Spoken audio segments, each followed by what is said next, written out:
You know, if you don't know what you should do with your life, you don't know who you should be, sometimes you think about that as what career you should pursue. But here's another way of thinking about it. It's kind of a SEAL's ethos that Congressman Crenshaw detailed out. Here's some things you could be. Those are my words. These are his. You will be someone who's never late. You will be someone who takes care of his men, gets to know them, and puts their needs before yours. You will be someone who does not quit in the face of adversity. You will be someone who takes charge and leads when no one else will. You will be detail-oriented, which you discuss a lot in later sections of the book, always vigilant, attentive. You will be aggressive in your actions, but never lose your cool. You will have a sense of humor, because sometimes that is all that can get you through the darkest hours. You will work hard and perform, even when no one is watching. You'll be creative and think outside the box, even if it gets you in trouble. You're a rebel, but not a mutineer. You are a jack of all trades and master of none. And then you follow that a little later with this paragraph, these paragraphs. Be aggressive enough to kill the enemy, but immediately calm enough not to scare the little old lady. You'll be that man who's mentally tough enough to operate in horrific chaos, then immediately transition to tranquility, all without mentally breaking. You will effectively transition from hyper-masculine aggressor to gentle caretaker. You'll be both a warrior and a gentleman. The qualities that made SEAL leaders great were rarely physical in nature. They listened. They empowered their team to be successful, carefully entrusting individuals with additional responsibility. It's a real conservative ethos there. They highlighted good performance publicly and criticized bad performance privately. And so, well, you know, those are lists of virtues, and maybe they're not the only list of possible virtues, probably not. But if you're lost and you don't know where to start, practicing, you know, you also talk about this idea that this is an Aristotelian idea, you know, that we are our habits. We become what we practice. And imagine if you're lost and you're listening, you think, well, you find some things admirable. Well, you could practice those things, and you can practice them locally and minimally in your own relationships, and you can start to get good at them. And as you get good at them, well, you get better at them, right? And then you can broaden out the scope of your action into a wider purview. So you said here too, let's go for another quote here. Throughout your life, this is very practical advice too, and I think it's very wise from a therapeutic perspective. Throughout your life, you have people you look up to. Okay, so let's think about that. You look up. What does that mean? Why up? Well, up is something that beckons from a distance. It's like a light on a hill, and we automatically assume that those who we admire are people we look up to. So that specifies a distance and a direction, and it's uphill. It's up toward a higher vista, let's say. So there are automatically people who elicit that spirit in you. You have noticed the way. Might also imply that there's some sense of struggle required to get to that point, because it's easier to go downhill than it is uphill. Yes, definitely. That's right. It's an uphill trek. And it also implies judgment, because if someone's above you, then they also serve as a judge, or you serve as a judge in relationship to them, because you compare yourself unfavorably with them. And that can also inspire you to tear them down. That's really the story of Cain and Abel, and that's a major story. You have noticed the way a teacher, parent, coworker, mentor, or friend interacts with others, and you come away thinking, that behavior simply works better. They are respected, admired, and successful. And you find yourself wondering why that is. You do if you're a little bit humble instead of being envious, right? Because otherwise you think, well, that damn crook, he just stole his position, and that's why he's got it. But if you're a bit humble, you might think, well, no, that guy looks successful. Maybe he knows something I don't. You are noticing attributes and character traits that are good and worth aspiring to. You are noticing attributes that make certain people more successful than others. You are noticing what a hero looks like. And in the process, you are discovering a path made up of desirable personality traits that helps you ascend in social hierarchies. That's Jacob's ladder, by the way. That ladder that is the hierarchy to the good. That's the vision Jacob has of the pathway to God, is that it's a hierarchical structure with the thing that's ultimately good at the pinnacle, by definition, right? The best of all possible goods. And then there are intermediary structures all the way up, and beings inhabiting those structures. And this isn't metaphysical. It's like if you find someone you admire, the reason you admire them is because they're higher up in that heavenly hierarchy, so to speak, than you are. And your whole nervous system tells you that. You're compelled to listen, you're compelled to pay attention by the action of your own unconscious mind. You know, what's interesting about this point of identifying these heroes or at least role models, you can call them either one. I just thought heroes was a more compelling word to use for the sake of writing it. But what's interesting about it too is how pop culture actually plays a pretty important part of this, because like there's plenty of people who simply don't have these good role models in their lives, and you have to acknowledge that. And so where are they supposed to turn? And it's maybe one of the reasons that it's so important to fight these cultural wars that you and I engage in on a fairly regular basis, that they become a serious part of our politics, which at the same time is necessary, but also deeply, deeply unfortunate. I do think the attack on pop culture from this progressive victimhood left has reached a ceiling. I think there's a serious backlash. You look at movies like Top Gun, the recent one, Top Gun, and maybe like the highest grossing of all time. Absolutely phenomenal movie, really fun to watch. Why? Because it just had all of these classical virtues infused within it, about relationships and about how you treat people and what the consequences are for treating people as such. That these things speak to people in a deeper way. They can't necessarily articulate them, but they understand it when they see it. And there's these sort of radical minorities that are very loud that want that changed. You know, they want something else to be on that hill, but people react against it because it's not true. There's no truth to that. And something cries out from inside of them then, and that can be appealed to by a storyteller. I saw the same thing in the Marvel Avengers series, is that there is a return to any wide range of classical virtues, certainly brotherhood, a kind of a military ethos, sacrifice, a striving upward, certainly masculine virtues, the combination of the Hulk and Iron Man, for example. There's a monstrous element to the Hulk, but he's a hero in a strange sense, and he's also the revitalizing force for Iron Man when he just about dies, and that's all. The reason those movies were so necessary and so attractive is because they are, in fact, addressing a radical conceptual void in the culture, and it's a void that you're addressing in your book, especially with your appeal, trifold appeal, let's say, to duty, responsibility, and humor at the same time, right? Which is a kind of stoicism in the face of catastrophe.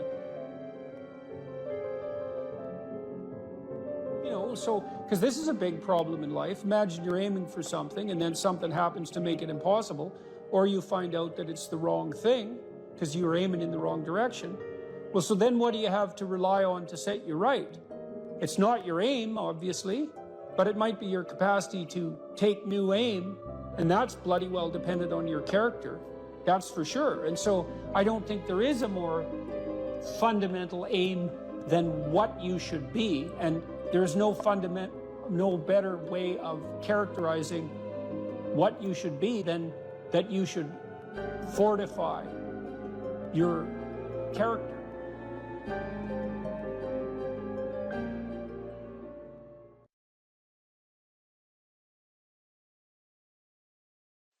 People don't get what they want is because they don't actually figure out what it is. And the probability that you're going to get what would be good for you, let's say, which would even be better than what you want, right? Because, you might be wrong about what you want easily, but maybe you could get what would really be good for you. Well, why don't you? Well, because you don't try. You don't think, okay, here's what I would like if I could have it. And I don't mean in a way that you manipulate the world to force it to deliver you goods for status or something like that. That isn't what I mean. I mean something like, imagine that you were taking care of yourself like you were someone you actually cared for. And then you thought, okay, I'm caring for this person. I would like things to go as well for them as possible. What would their life have to be like in order for that to be the case? Well, people don't do that. They don't sit down and think, all right, you know, let's figure it out. You've got a life. It's hard, obviously. It's like 3 years from now, you can have what you need. You got to be careful about it. You can't have everything. You can have what would be good for you, but you have to figure out what it is, and then you have to aim at it. Well, my experience with people has been if they figure out what it is that would be good for them, and then they aim at it, then they get it. And it's strange because they don't it's a strange thing. It's not quite that simple because, you know, you may formulate an idea about what would be good for you, and then you take 10 steps towards that, and you find out that your formulation was a bit off, and so you have to reformulate your goal. You know, so you're kind of going like this as you move towards the goal. But a huge part of the reason that people fail is because they don't ever set up the criteria for success. And so, since success is a very narrow line and very unlikely, the probability that you're going to stumble on it randomly is 0. And so there's a proposition here, and the proposition is, if you actually want something, you can have it. Now the question then would be, well, what do you mean by actually want? And the answer is that you reorient your life in every possible way to make the probability that that will occur as certain as possible. And that's a sacrificial idea, right? It's like, you don't get everything, obviously,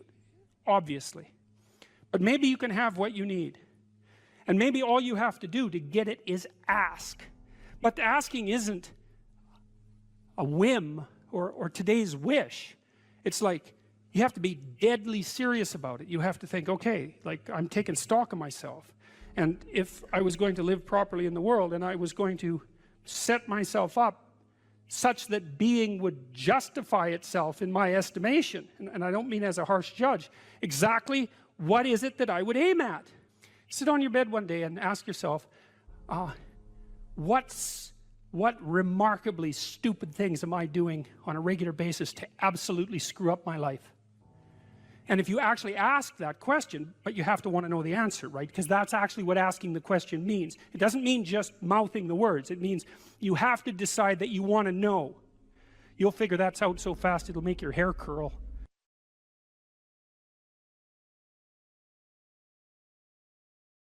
This idea in Jungian psychology called the circumambulation. And Jung had this idea that you had a potential future self, which would be in potential everything that you could be, and that it manifests itself moment to moment in your present life by making you interested in things.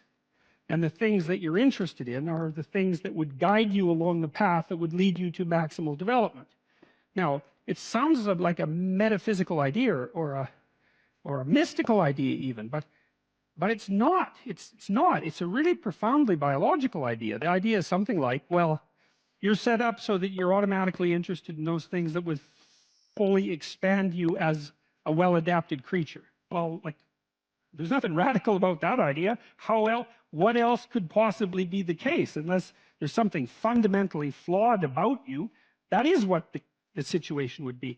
It's kind of interesting to think about how that would be manifest moment to moment, but the idea is something like, well, your interest is captured by those things that lead you down the path of development. Well, that better be the case. Okay, so that's fine.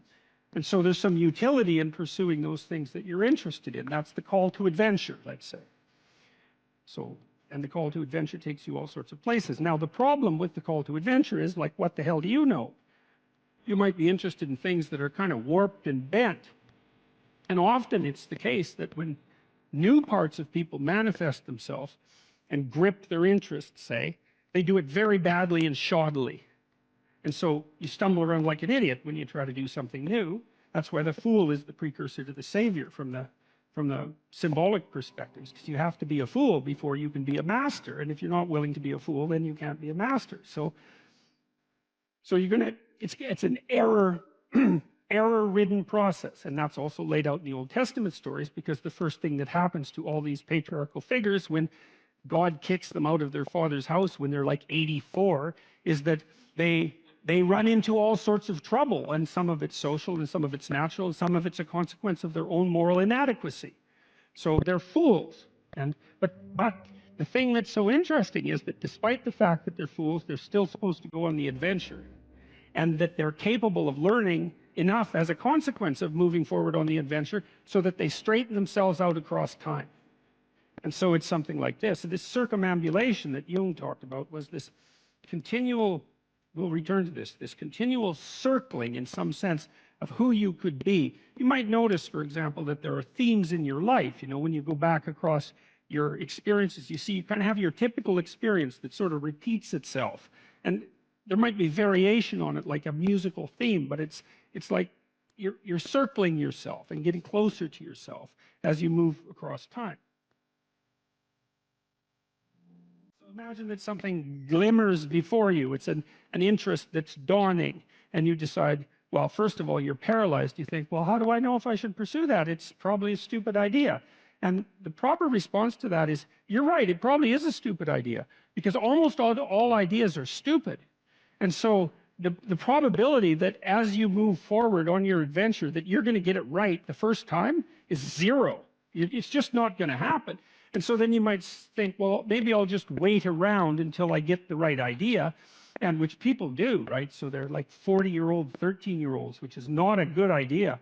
And so they wait around until it's waiting for Godot, until they finally got it right. But the problem is you're too stupid to know when you've got it right. So waiting around isn't going to help. Because even if the perfect opportunity manifested itself to you in your incomplete form, the probability that you would recognize it as the perfect opportunity is zero. You might even think it's the worst possible idea that you've ever heard of anywhere. Highly likely, highly likely. So you have, Nietzsche called that a will to stupidity, which I really liked. So, because he thought of stupidity as being, you know, you have to take it into account fundamentally and work with it. And so you can take these tentative steps on your pathway to destiny, and you can assume that you're going to do it badly. And that's really useful, because you don't have to beat yourself up. It's pretty easy to do it badly. But the thing is, it's way better to do it badly than not to do it at all. It's funny that philosopher Kierkegaard, you don't usually hear a joke that starts like that, by the way. He wrote 150 years ago, and he was one of the first people who really wrote about anxiety. He was one of the first psychological philosophers. And he regarded himself as rather useless, all things considered.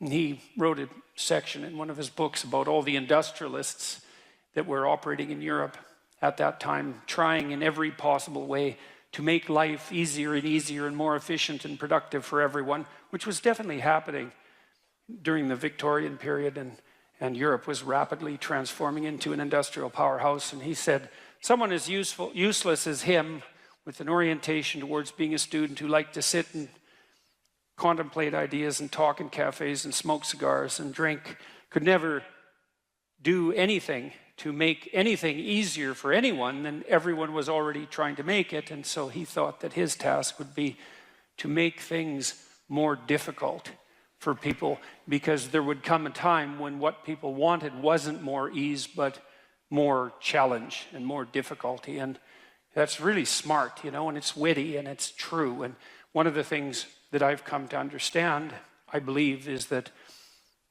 and Dostoevsky knew this too. He wrote about this in Notes from Underground.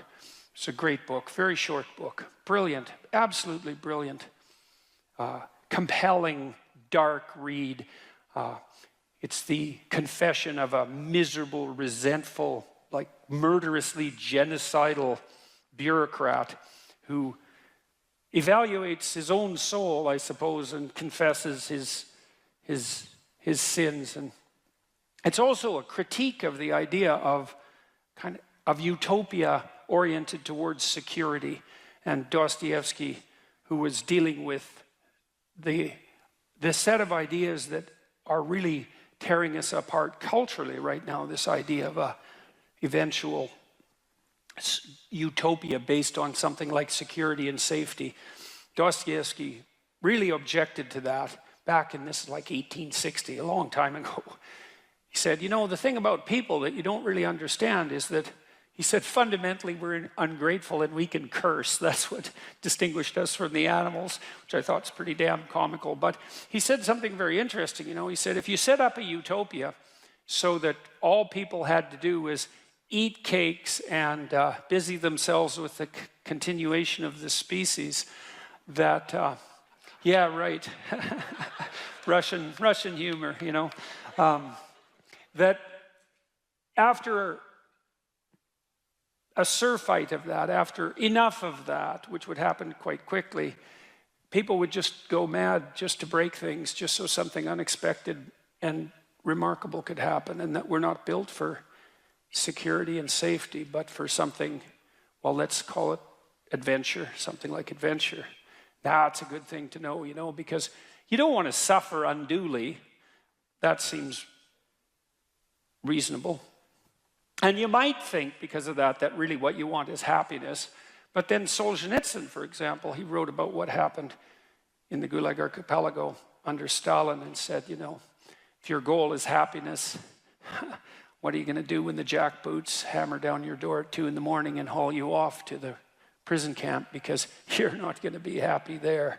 And so, you know, happiness is a boat that's easily capsized and the waves are always there. And so if your philosophy is one of, say, impulsive happiness, same sort of thing Dostoevsky was pointing at, and Kierkegaard, then you're not prepared when all hell breaks loose. And all hell, it will absolutely 100% break through at some point in your life. And you're lucky if it won't be decades, you know, it'll certainly be some of it, and it might be a lot of it. And for some of you, it's going to be damn near the whole thing.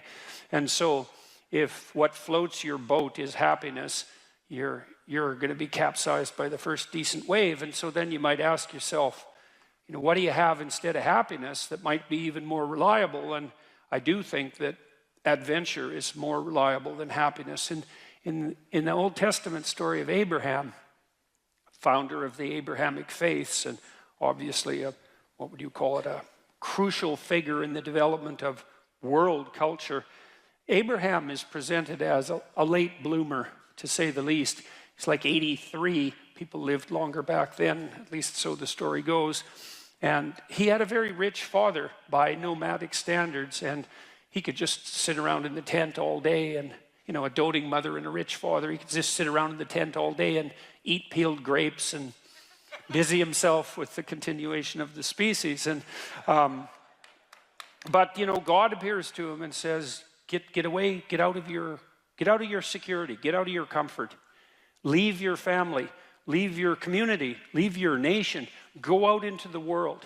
And it's a very interesting story. It's very interesting to contemplate it from both a psychological and a religious perspective, because what God is presented as in that book, which is a crucial book for as I said, for world culture, is God is presented as the manifestation of the Spirit that calls even the too secure and pampered to adventure. And then Abraham has a pretty rough time when he goes out and has his adventure. It's not all, you know, Skittles and roses from then on in. Quite the contrary. And he runs right away into like a conspiracy of elites to steal his wife. He runs into tyranny, runs into starvation. He encounters war. It's like he goes out in the world and he has the whole tragedy of his life, both on the social and political front and individually, you know. But the promise is the promise of adventure, and the implication is that if you have a sufficient adventure, then that cannot so much protect you from suffering, because perhaps that is impossible, but to justify it.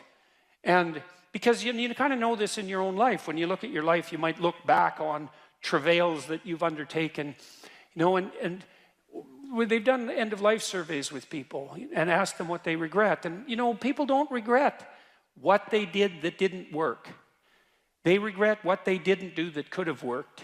You know, they regret the chances they didn't take. And, you know, even if you do an evaluation of your biography, one of the things that you want to be able to say to yourself is something like, maybe there's nothing better you can say to yourself than this. You can think about this for yourself and see if it's true. That was extraordinarily difficult, but it was worth it. And, you know, it's not like you can have one of those without the other. Because you can't imagine that you could have some confidence in what you've managed to accomplish, right? The kind of confidence that would instill you with a certain genuine sense of self-regard despite your fundamental inadequacy. To have that fundamental sense of self-regard that's grounded in something real, it has to be based in a narrative that approximates that was extremely difficult, but it was worth it. You have to have both of those.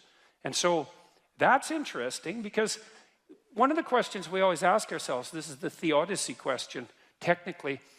You see the suffering in the world, you see the suffering of children, you see maybe your own children or your suffering, and you wonder, well, how can reality be constituted so that I can have faith in its essence when there is so much suffering? And one answer to that is something like, well, how much suffering do you want? And you might think, none. It's like, yeah, I don't think so. I don't think that's right. You want, at least you want something approximating optimized challenge. So you could say, at least you want to be pushed to your limit. And maybe you find the most exciting times in your life. In fact, you'll pay for this. You'll pay to have this experience, to be pushed to your limit. Not beyond it, or maybe even a bit beyond it, you know. And maybe not so far beyond it that you crumble and break and things fall apart. But, you know, could you be pushed to your limit optimally if there wasn't the possibility of falling apart and breaking? Like, that's an open question. How are you ever going to take something seriously if the consequences aren't actually serious?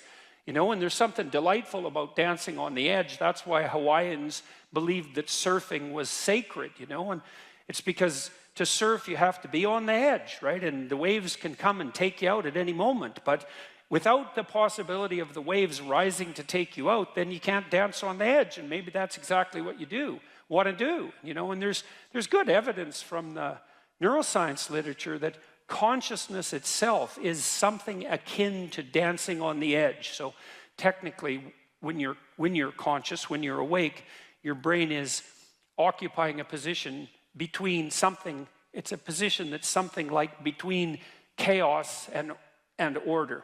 And if your brain's maximally ordered, well, you're just bored, nothing is changing. And if you're chaotic, then it's anxiety and catastrophe. But you want to be positioned right between those two, and that's when your consciousness is optimized, you know. And when your consciousness is optimized, then you're deeply engaged in life, and everything seems alive and meaningful. And maybe that's the solution in some profound sense to the problem of suffering. It's that you optimize your interaction with chaos rather than being protected all the time from everything that could hurt you. And you kind of know this too if you have kids, because you don't want to keep your kids in an infantile state, and because when they're infants, pretty much what you do with them, say they're 6 months and younger, is you just keep them secure and safe, right? You just provide everything that you can for them. You have to do that because, well, what are they going to do?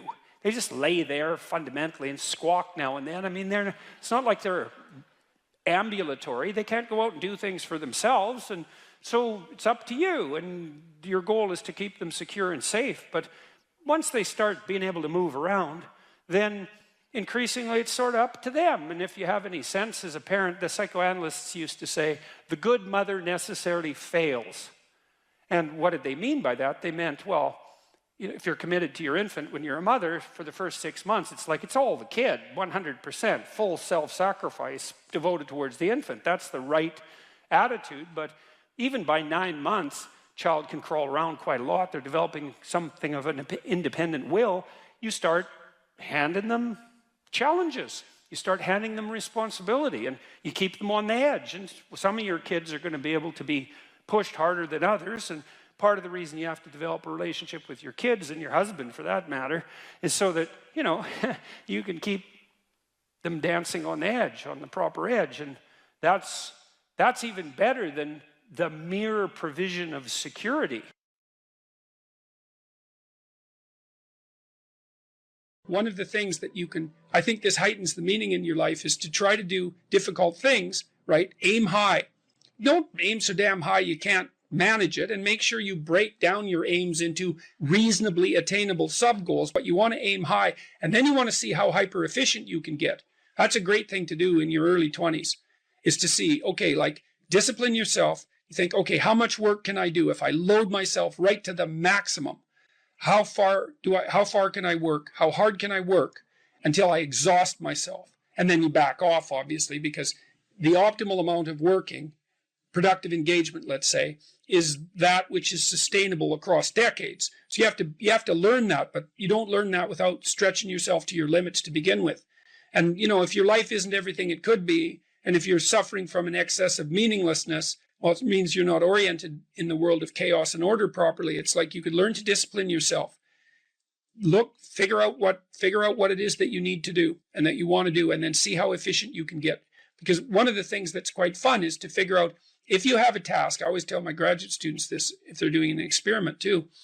If you have a task that you have to do, it's really interesting to spend a few minutes, sometimes hours, depending on how long the task is. See if you can figure out how to do it from 5 to 10 times faster. It means you'll have to rearrange the way you think about it, but you can often do it. And that's how extremely productive people get so hyper efficient.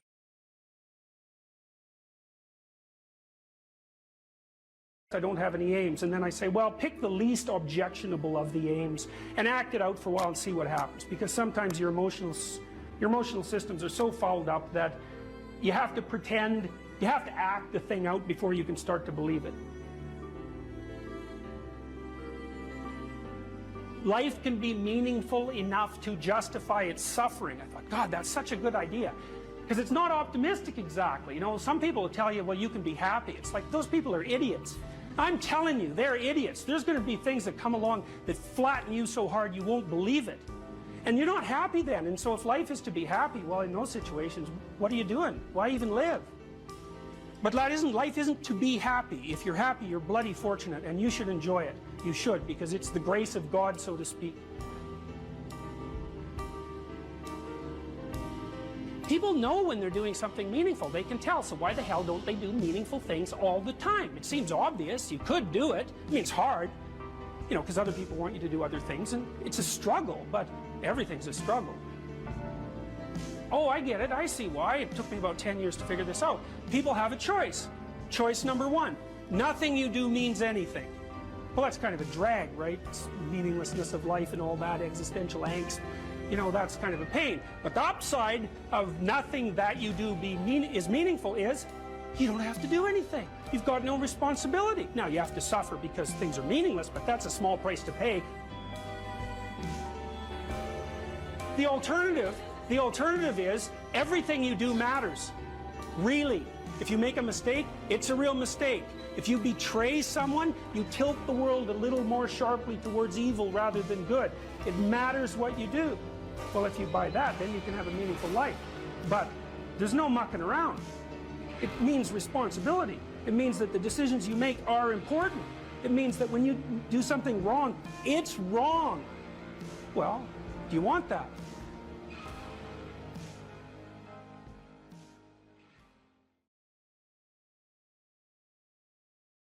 Assuming you want to get better, there's usually something you can figure out that would constitute a step towards some sort of concrete goal.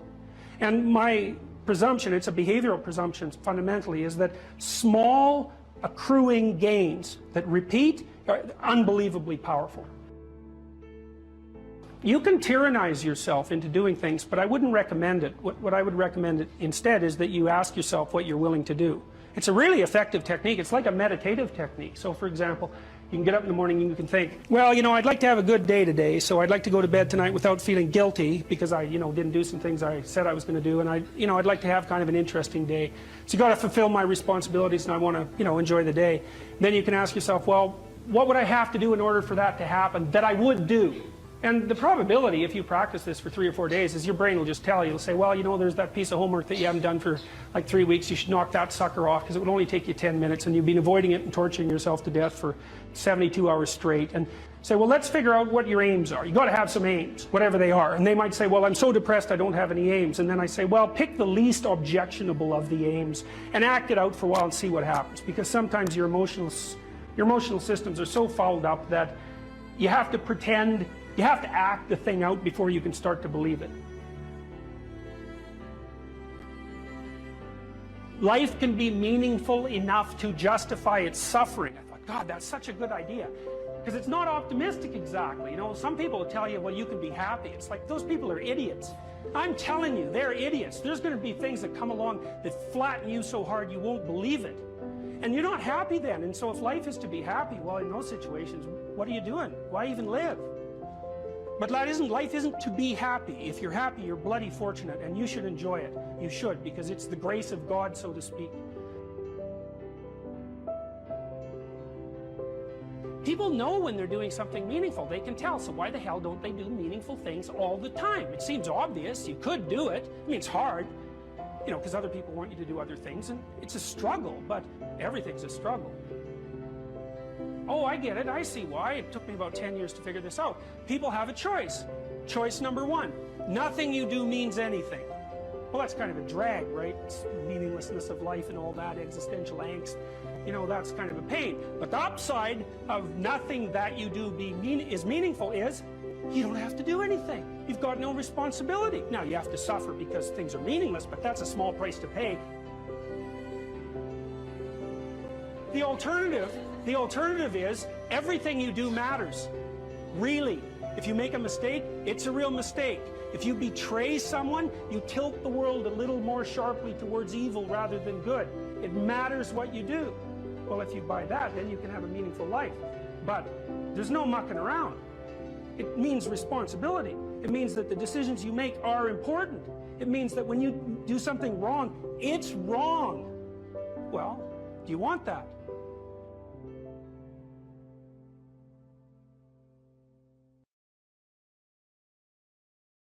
There's so little emphasis in our popular culture, especially with regards to the so-called mainstream media, on discipline and responsibility, that there's a tremendous hunger for anything that pertains to that. And you have a right to be discussing that, I would say, because of your background, which, if nothing else, required a tremendous amount of discipline. Yeah, and I ended up writing a book called Discipline Equals Freedom. And I'm lucky that I wrote it when I did, because if I would have written it 2 years later, everyone would have said, oh, everyone's talking about discipline now. So yeah, discipline, absolutely. Discipline does bring you freedom in life. And that's something that I kind of figured out over time. So what do you mean by that? Like, how did you figure that out? And what do you mean by that? Because they're often, and you know, the classic sort of, what would you call it? Romantic rebel is someone who is free from excessive order, let's say. They see freedom and discipline as antithetical rather than seeing one as a precondition for the other. And so how did you learn that discipline was a precondition for freedom? If I've got the equation, how did that manifest itself in your own life? So we'll start off by saying this. And look, I was a young kid. I joined the Navy to go in the SEAL teams. I went through SEAL training. I showed up at a SEAL team 1. And when I got there, and as I look back, this is a very powerful thing, even though it's very simple. So I'm 19 years old when I show up at SEAL Team 1. I'm done with the basic SEAL training. And I have a goal in my head, which is this. I want to be a good SEAL. Mm-hmm. That's what I want to do. That's like, I don't know about anything else. This is what I want to do. I want to be a good SEAL. That's what I want. I want to be a good SEAL. Mm-hmm. And so as a 19-year-old with all kinds of energy, and we haven't talked about my childhood yet, but I was kind of like a very rebellious kid. When you talked about seeing a kid that looked like you could have handed him a club or a battle axe and he would have probably been feeling a little bit better, I was like that. I was constantly looking around for a club or a battle axe because that's what I felt like I needed to do. And it was beautiful because I was running around the woods as a young kid playing Army. And I just went and actually played Army. That's what I ended up doing. So I never really had to force myself into some mold that I didn't want to be into. So I got to SEAL Team 1, and now I just want to be a good SEAL. That's what I want. And so now that starts steering some of my decisions. And for the most part, it steered my decisions in a decent direction. Now, there were some times where, as I look back now, what I thought was a good SEAL was a little bit off, but luckily it wasn't 180 degrees off. It might have been off 30 degrees or 40 degrees. Right. And as I got older and more mature, and I figured out more about what that ideal should look like to me, and I could keep chasing that ideal, that was good. But even to be a 19-year-old kid with a 70 or 80 degree corridor to move forward in is not a bad thing. No, it's a gift. It's a gift, exactly. So then I'm looking around at other SEALs that were older than me and more senior to me, and trying to figure out which one of those guys is a good SEAL. Yeah. And what I realized was that the guys that were working harder, for the most part, were good SEALs. Now, there's just some people that are just way talented. Right. And they would show up, 3 minutes before a run or 3 minutes before we do a shooting competition, and they could just walk through it, no problem. Right. And that's great for them. It wasn't me. I'm not that great at anything, but I saw other guys that might not be great at anything either, but they worked hard. They showed up to work early. They did the drills that they were supposed to do. They had discipline. And when you have has amalgamated statistics, and I hope I get this right, but it's approximately correct. If you work 10% longer hours, you make 40% more money. Right. And so, and I think your comments about talent are also dead on. It's like in any field of enterprise, there are people who are phenomenally gifted.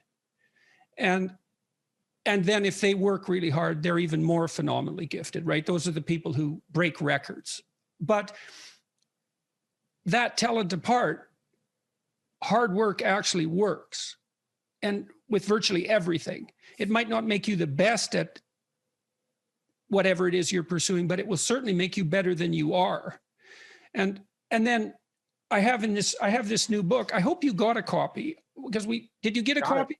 Okay, so I'm bringing it up for a particular reason. I have a chapter in this book called, there's two that are relevant. Imagine who you could be and then aim single-mindedly at that. That's one. And then the course, or what would you call it? A complementary chapter is work as hard as you possibly can on one thing and see what happens. And that's also predicated on this idea that discipline is a precondition to freedom.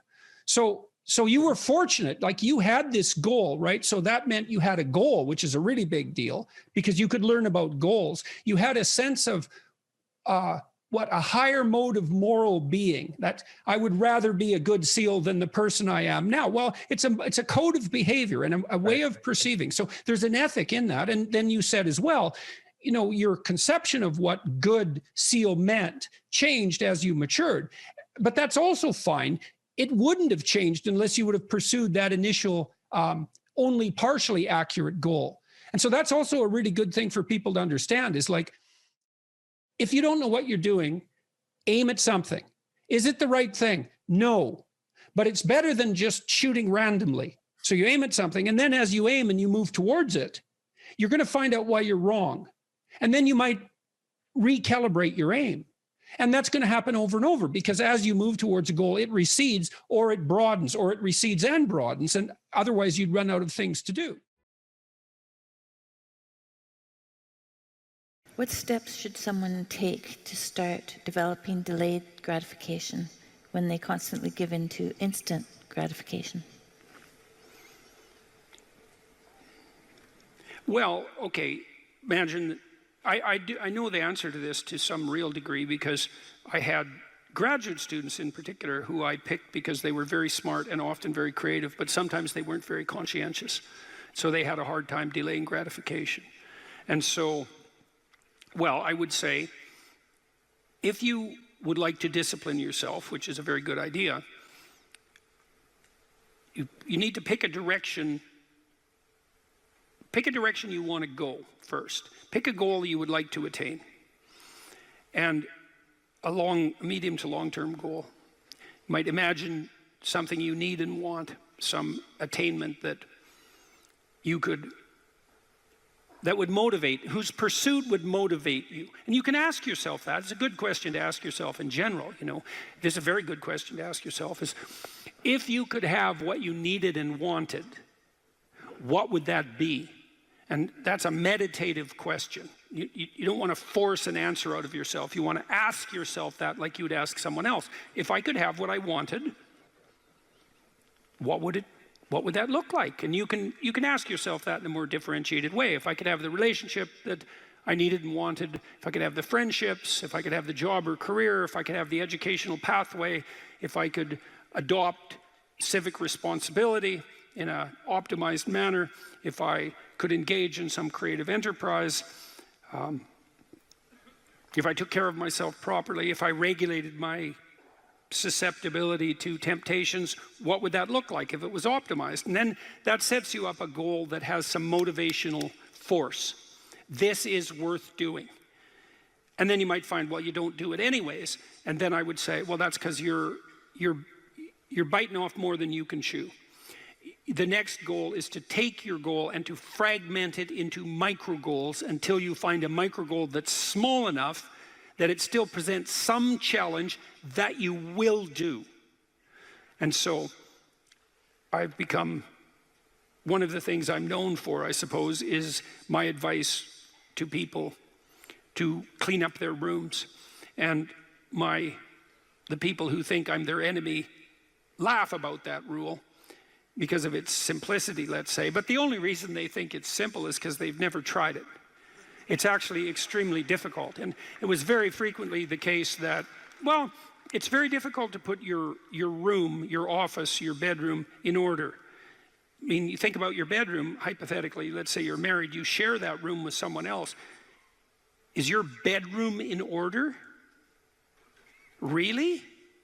And I don't just mean, you know, is it neat? Maybe it's too neat. Maybe it's too orderly. Maybe it's too sterile. Maybe it's too bare. Maybe that characterizes your whole bloody relationship.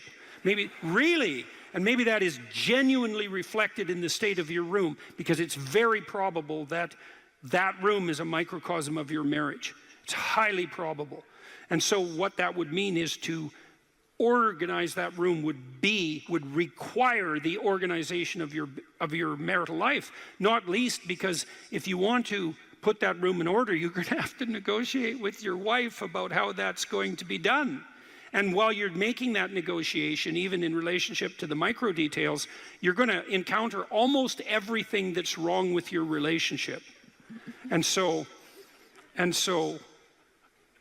you know, you might ask yourself when you walk into your bedroom, I hate this bedroom. It's like, you should really think that through. And then you need to think through what you would need to do so that you love that room, or even more complexly, so that you both loved it. Because that's a tough thing to attain, boy, because you're going to have differences in taste, you're going to have differences in orderliness. There's all sorts of things that you're going to have to negotiate in order to make that room you both inhabit jointly desirable. Anyways, you set yourself a goal, ask yourself what goal you want to set, and then break the goal down into steps that are small enough so that even someone as pathetic as you could manage them.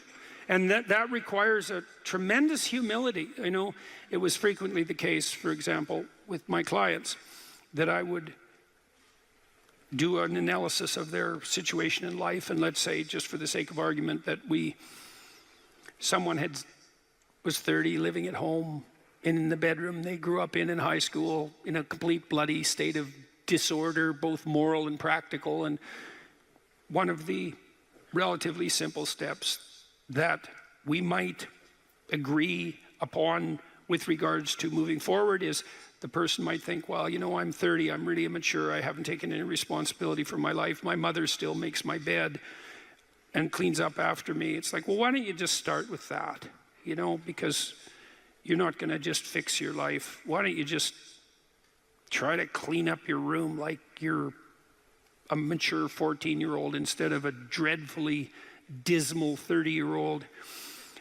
And so first of all, it's really hard for someone, even if they're desperate, to admit that that's necessary, right? Because it's so bloody humiliating. I mean, really, I'm so damn useless that my basic goal is going to be to clean up my bedroom. It's like, well, looks like it. And actually, it's worse than that, because then you ask the person, you negotiate with the person, they say, well, I'll try to clean up my room. Then they come back the next week and they say, I had one client, this was so funny, he's going to vacuum his rug. That was his goal for the week. He just had a child out of wedlock, and he was afraid that he was going to be a very bad father, which was a very realistic fear. And so he wanted to put himself together, you know, and so that's why he came to see me. And he lived in this squalor, and one thing we decided to do was that he could vacuum the rug, which he hadn't done for like 12 years because his mother would do it. And so it was so funny, it's so unbelievably comical.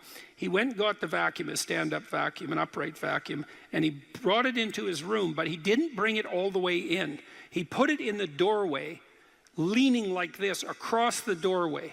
And then instead of vacuuming his room, he stepped over that bloody vacuum cleaner for a whole week and then came and told me that he couldn't do it. It's like, it's not surprising to me at all, because you think, well, that's such a trivial thing. It's like, if it was such a trivial thing, he'd have a clean room. It's not trivial at all. That chaos in his immediate environment was deeply emblematic of the chaos of his life. They were the same thing. And so for him to even begin the process of bringing order to chaos, which is a divine process, by the way, and the highest moral requirement, he had to be willing to face the catastrophe, the chaotic catastrophe of his life. And he hadn't done that for like 30 years. Why was he going to start that week? Just because he said he was going to? It's like, good luck. So what you do as a therapist in that situation is you just make the task smaller until you find a task so small, but still moving forward, that the person will do. So I might have said, I don't remember the particulars of the situation. I might have said, well, do you think you can get that vacuum cleaner? Do you think you could move it out of the doorway into your room? That's all you have to do this week. Do you think you can do that? And I'd say that and offer that without being contemptuous. Like, you have to be very careful about such things. And I know that this is more complicated than it looks. And I also know that the first step taken towards the domination of chaos and its transformation into order is a cardinal and difficult step. And so you can make it small, and that's fine, it'll still work. So I might say, well, just move the vacuum cleaner inside your room. And then I would also say to someone in that situation, don't do more than that. If the agreement that you've made with me and with yourself is that that's enough, abide by the contract that you've written with yourself, and allow yourself to be grateful for the fact that you had the courage to take even a single step forward. And don't push your bloody luck, because maybe you'll have a brief fit and vacuum the whole rug, and then you'll be so annoyed at how you've destabilized your entire life that you'll redouble your attempts to make a mess, and the place will be more like hell than ever for 2 months. It's very probable that that sort of thing will occur if you break the contract you've set with yourself. The upside of this is, because you think, oh my God, that's so dismal, I have to start that low. It's like, yeah, probably, especially if it's a real difficult thing you're trying to sort out. You have to start as low as you are useless, and that's low. So, but the upside is that progress accelerates. It's not linear, and so if you take once you take the first step, the probability that you'll take a slightly larger second step increases, and that increases non-linearly. And so once you get the ball rolling, so to speak, once you start pushing the rock uphill, you can do it faster and faster. And so even if you have to start in a very humiliating manner, that doesn't mean that's where you'll end. One of the things that Tammy and I learned to do, and this was a consequence of me being trained as a behavior therapist, is, you know, we'll just take an example that maybe I was trying to learn how to compliment her when she dressed nicely. And maybe the fact that I wasn't good at that was manifest in the fact that she'd put some effort into her dress, and then I wouldn't respond in the appropriate manner, and that would dishearten her. And I don't particularly remember that exactly happening, but it'll be a perfectly reasonable example. And so then she would be displeased. And then the question would be, well, is she displeased because I'm too stupid to offer a proper compliment? Or is she displeased because she's so needy and lacking confidence that she needs a compliment that would go beyond the ordinary? And the answer is, what the hell do we know? Could be one or the other or both. And so what's a possible solution to that? And one possible solution would be, okay, if you do put some effort into your appearance, or I do, we could reverse the situation, but if you put some effort into your appearance and you would like to hear from me exactly the words that would give you, that would reward you for doing that and provide you with the confidence to attempt it again in the future, what would those words be? You look good without a beard, dear. Thank you. You're welcome. Yeah. Very funny. Very funny. And so, and then you can say, well, if you tell me those words, I will repeat them back to you. And then the person who needs the words might object, well, that's false, it's superficial, it's artificial, it's not spontaneous. And if you really loved me, I wouldn't have to tell you what to say. It's like, well, all of that's wrong. It's like, just because I love you doesn't mean I'm not stupid. And so, in fact, I love you might even be evidence that I am, in fact, stupid. So like, help me out here. I don't know what you want, and maybe you could just tell me, and then I'll tell you what you want, and I'll do it stupidly and badly. But I'll be slightly better at it the next time, and maybe if you let me practice 50 times stupidly and badly, I'll get reasonably good at it, and then that's something that we'll be both good at for the rest of our lives. And that's something worth knowing. You know, if you imagine you're upset with your partner because they haven't delivered something to you, whatever it is that you want, and then there's two questions that arises, right? Are you just like immature and greedy and self-centered, or are they useless and incapable of delivering? And neither of you know, and you have to sort that out. And then you also, as the injured party, let's say, might regard it as a moral necessity on your part to indicate to your partner exactly what you want, is to tell them.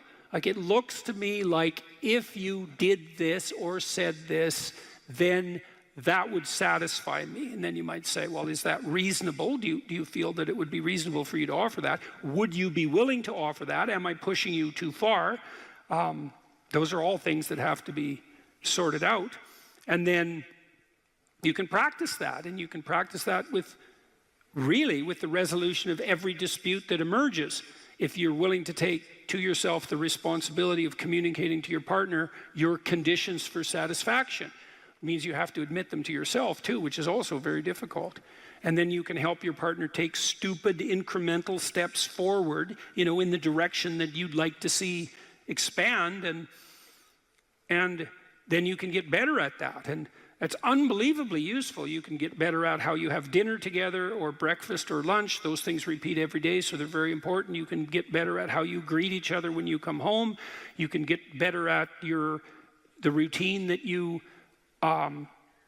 fall into, let's say, when you go to bed at night or when you wake up in the morning. All these things that repeat, you know, because that's your life, the things that repeat.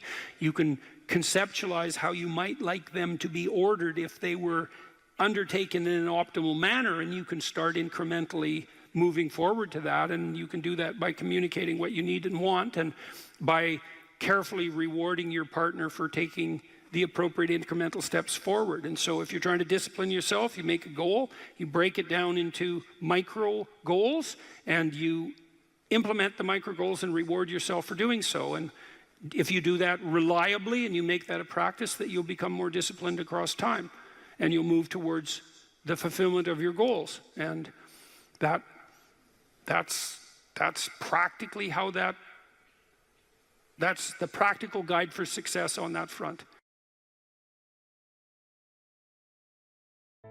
Here's some items, so you guys can do a quick big five on yourselves, and I'll tell you the upside and downside of it. So if you're orderly, You follow a schedule. How many of you follow a schedule? Okay. And how many of you don't? Okay, so one thing I would recommend is that you do. And I'll tell you why. Like, intelligence is a very good predictor of academic performance. And there's not a lot you can do about your intelligence. I mean, you can squander it, but it's very difficult to improve it. Conscientiousness, well, it's a trait too, so it's hard to work on, but we know that conscientious people get better grades. And it's reliable, and it's a powerful effect. And so, if your time use is organized, then the probability that you're going to be successful is very high. So, one of the things you might think about is make friends with a calendar, like Google Calendar or something like that. And I can tell you some tricks about that, because really it is important. Like, and I'm not kidding around about this. If you're low in conscientiousness, it's really going to trip you up as you walk through life. There's not very many advantages to it that I've been able to see. And I'm not assuming that just because you don't follow a schedule, you're low in conscientiousness, but it is one of the items that mark it. The advantage I've seen so far to being unconscientious is that if you become unemployed, it doesn't bother you as much. And I mean, that actually turns out to matter in some situations. So like, you know, if a big company has to shed 50% of its employees, it's the conscientious people are going to suffer themselves to death for it. And the unconscientious people, they're not going to care anyways, because they weren't working anyways. So it doesn't matter if they have a job or not. So here's one way of thinking about making use of a schedule. Often people are afraid of schedules because they think of them as a trap. You know, you make a schedule and it's like this little prison that you have to live inside. And, you know, and all you're doing in your schedule is putting down things you have to do or should do. And so, you know, there's not a lot of fun in that. And so not only is it a trap or a prison, but it's kind of an unpleasant one. But a way to work with a schedule in a lot more sophisticated way is to think, well, I'm going to plan the next week, say, because you plan it day by day, but we'll take the week as the unit level of analysis and think, well, I'd like to plan a week I'd like to have.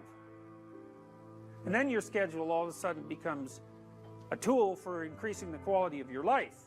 And that's a whole different issue, you know, because you might think, what's the emotion that you suffer, assuming you suffer one of these emotions? If you have an essay that's due and you're not doing it, like, would you regard that as a pleasant emotion or unpleasant emotion? Okay, so do you think you can characterize the unpleasantness? Like, what kind of emotion is it? It's guilt, okay. Anything else? Frustration? Yeah, so you're sort of frustrated with yourself. Yeah, you need a slap, right? You think, I need a slap. So, okay, so guilt, anything else? Anxiety? Restlessness? So that's kind of an agitation. Yeah, it's because your body knows you should be doing something, but you know, you're not pointing it in the right direction, so it's shame? Is that reasonable? So, okay, so the reason I was asking you about that is because, you know, most of the negative emotions are associated with neuroticism, but some of them seem to be associated with conscientiousness. And the conscientious negative emotions seem to be guilt and shame, fundamentally. And so recent research, and really recent, I only got this paper like a week ago, I think it's about 4 months old, seem to indicate that conscientious people feel less guilt, but they're more guilt prone. So if they don't do something, that makes them guilty, but they organize their time so they are doing the things they're supposed to do, so then they don't feel guilty. So anyways, back to the schedule. So, all right, you think about your week and you think about your day, and you think, well, how would you improve the quality of a given day or a given week? Well, one of the ways of improving it is to not put yourself into the situation where there are things hanging over your head that you have to feel guilty and ashamed about, because that's a very unpleasant way of being. And, you know, if you have an essay that's due in a week and you're procrastinating, then the fact that you have to do that essay can ruin the whole week. And even when you're doing something that's positive, hypothetically, it's kind of that horrible kind of positive that you experience when you know that you should be doing something else. And so that's when you end up watching YouTube videos about like dancing cats or something like that. You know, and it's at best it's a guilty pleasure. It's not a pleasure at all. You think like, what the hell am I doing watching videos of dancing cats, you know? But then you know that you're procrastinating, and that's low quality, very low quality existence. So if you use your schedule, you can think, okay, well, here's some times that I'm going to do this work. And then You can also sort of ask yourself about that when you're designing your schedule. Because you don't want to design a schedule like you're Adolf Hitler telling yourself what to do, you know, because you're not going to comply with it then. What you have to do if you're going to design a schedule is you have to ask yourself, all right, I'm going to set aside some time to study over the next week or to do this essay or whatever it is. How much time would I actually spend studying? An hour or two a day might be a worthwhile thing to schedule in, and I would say don't schedule in more than that to begin with, because then you'll fail and then you'll stop using the schedule. And so the other thing you want to do is you want to schedule in things that you want to do, and then you want to look at the day or the week and you want to think, hey, that's a week I'd like to have. If I had a week like that, it would be good. You know, I'd be caught up so that all that negative emotion doesn't have to accrue. And I would have done a bunch of things that I'm interested in doing, and at the end of the week I'd be in better shape than I was at the beginning. And if you treat a schedule like that, so that what you're using it is to design the days and weeks that you want to have, instead of using it as this little, you know, jail that you have to put yourself in that you're not going to do anyways, then you can learn to use them. And that's one thing you can do to make yourself more industrious, more conscientious. Follow a schedule. I've told people to learn to use a schedule, and people often hate schedules because they act as their own tyrants, right? They say, well, you have to do this unpleasant thing, and then here's another unpleasant thing you have to do, and then you have to do this unpleasant thing, and you do that for about 3 days, and you think, to hell with this, I'm not doing that, you know, and you fall off the wagon. That isn't what you're supposed to do with a schedule. You're supposed to use it to design the days that you would like to have if you were taking care of yourself. And so some of that is, you know, you wake up in the morning and you think, here's 5 things I have to do that if I don't do, my life will be worse. It's like paying bills, for example, or taking out the garbage. It's like you have to do those because otherwise things degenerate. So you got to put some of those in the schedule, because otherwise tomorrow is worse than today, and that's a bad trajectory. But you also want to build in things, you know, you got to act in some sense like you're dealing with a relatively recalcitrant 9-year-old.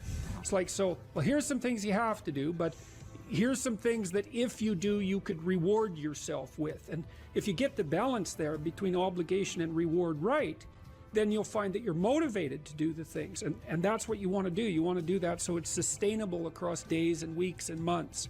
And so you got to treat yourself like a good boss would treat a valued employee, and not like a tyrant would treat a slave, because the slave will rebel. And, you know, people say, well, I don't follow through on my plans. It's like, well, A, they're probably not very well formulated, and maybe you're doing them because of an external moral obligation or something. They're not really your plans, right? And B, you're acting like a tyrant and a slave, and that's a bad relationship to have with yourself. Treat other people as you would like to be treated. It works both ways.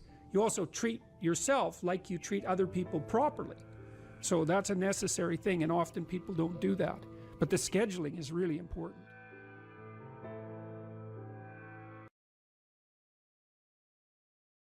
I had an interesting experience the other day. I went to the keg. I go there because I have food allergies, and they're very careful with people who have food allergies. And the waiter took me to the table, and he said that he had been watching my lectures, and that's a very common experience.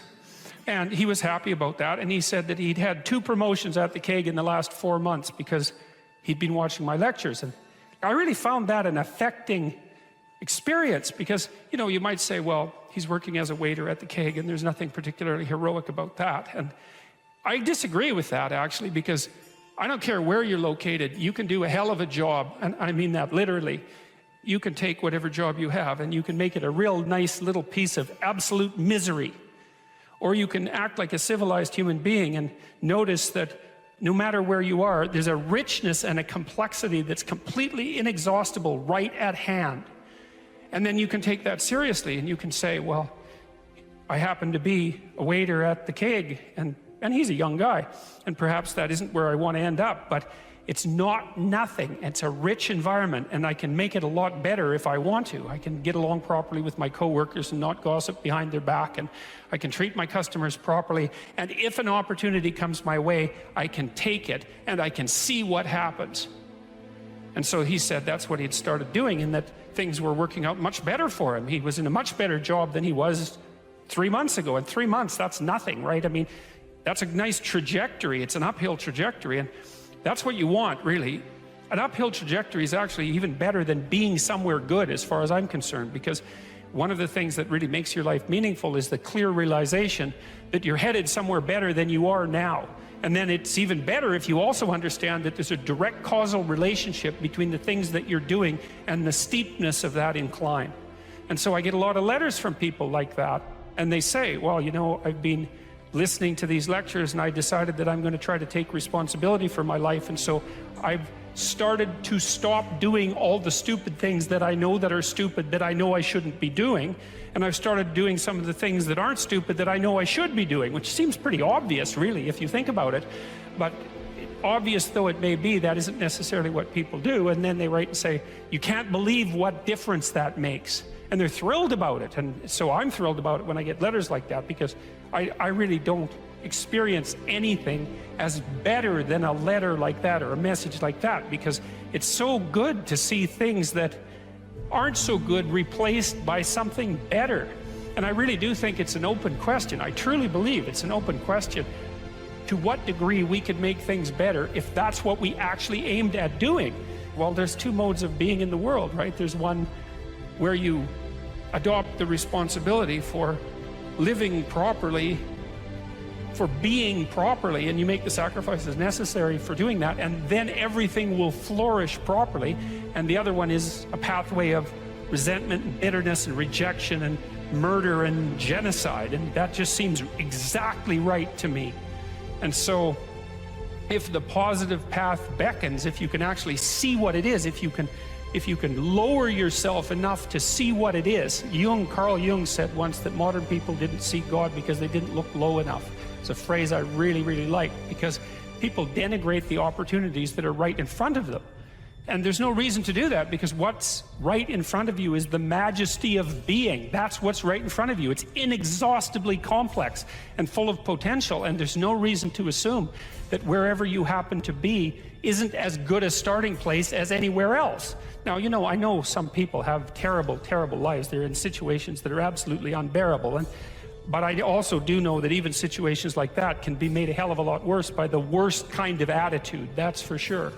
So anyway, so that's where you are. You're in a damaged structure. You're a damaged structure. You're in a damaged structure. But, you know, at least it's got some walls. You know, you're not being fed to the lions on a regular basis, so that's a good thing. And you can emerge forward heroically to confront the chaos that constantly threatens the structure within which you live. And you can free something as a consequence of that. You can learn something. You can strengthen yourself. That's the other thing, because what you're actually made of, in many ways, that what informs you, what you're made of, is what you encounter when you voluntarily encounter the unknown.